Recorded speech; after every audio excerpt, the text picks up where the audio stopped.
నుంచి జీవితకాల కనిష్ట స్థాయి 91.14 వరకు కూడా దిగజారింది. కేవలం 10 ట్రేడింగ్ సెషన్లలోనే డాలర్ మార్కంలో రూపాయి 90 నుంచి 91 స్థాయికి పడిపోయింది. కేవలం 5 సెషన్లలో 1% మేర నష్టపోయింది.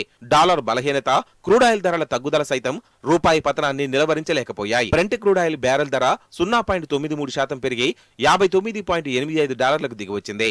ప్రస్తుత పరిస్థితుల్లో ఈ నెలలోనే రూపాయి 92 కన్నా దిగజారొచ్చని ఫారెక్స్ ట్రేడర్లు అంచనా వేస్తున్నారు. రూపాయి కదలికలు 90.58 నుంచి 91.25 మధ్యన ఉండవచ్చని విశ్లేషకులు అంటున్నారు. అంతర్జాతీయ ద్రవ్య మార్కెట్లో రూపాయి విలువ అధ్వాన స్థాయికి పడిపోవడానికి ప్రధాన కారణం భారత్ అమెరికా మధ్య వాణిజ్య ఒప్పందం ఆలస్యం వల్ల ఇన్వెస్టర్ల సెంటిమెంట్ దెబ్బతినడంతో రూపాయిపై ప్రతికూల ప్రభావం పడుతోందని అనలిస్టులు చెబుతున్నారు.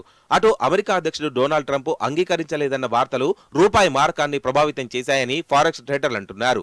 మరోపక్క రూపాయి పతనాన్ని నిలువరించేందుకు ఆర్బీఐ జోక్యం చేసుకోకపోవడం వల్ల ఇన్వెస్టర్లు నిధులు ఉపసంహరించాయి.